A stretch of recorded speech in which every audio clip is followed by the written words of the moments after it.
ছোট আব্বু আমার, ছোট আব্বু আমার, লক্ষ্মী বাচ্চা আমার।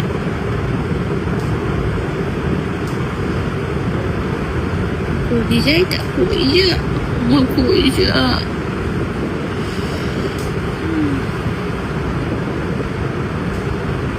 নায়িকা হয়েছি বলে যে পারফেক্ট মা হতে পারবো না, ব্যাপারটা কিন্তু এমন না। আমি কিন্তু আমার সংসারের টুকিটাকি সব কাজই করি। রান্নাবান্নায় হেল্প করা শাশুড়িকে, বাবুকে ঘুম পাড়ানো, তাকে ফিডিং করানো, তার উপরে তার জিনিসপত্রকে নিজের হাতে গুছিয়ে রাখা।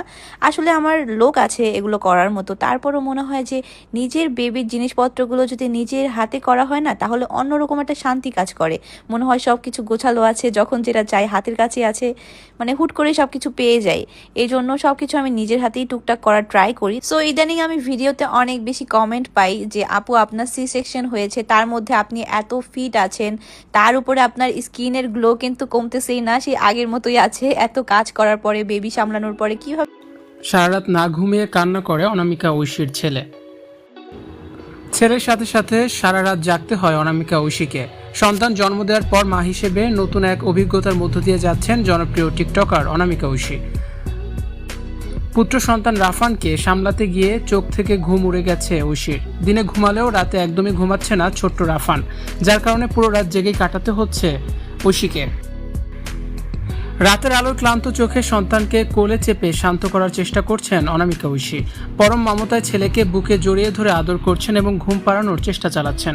ভিডিওতে ঐশীর চোখে মুখে ক্লান্তি স্পষ্ট হলেও সন্তানের প্রতি তার ভালোবাসার কোনো কমতি নেই। প্রতিটি নতুন মায়ের জীবনের মতো ঐশীও এখন রাত জেগে সন্তানকে সামলানোর এই সুন্দর অথচ চ্যালেঞ্জিং যাত্রা উপভোগ করছেন। বর্তমানে সন্তানকে নিয়ে ঢাকায় অবস্থান করছেন অনামিকা ঐশী ও তার স্বামী রাসেল খান। গ্রামের বাড়ির মতো আশেপাশে স্বজনদের সহযোগিতা না থাকায় ঢাকার বাসায় সন্তানের সব ধরনের যত্ন একাই সামলাতে হচ্ছে এই দম্পতিকে। সকাল থেকে রাত সবকিছুই নিজ হাতে তদারকি করতে গিয়ে বিশ্রামের বিন্দুমাত্র ফুরসত পাচ্ছেন না অনামিকা ঐশী।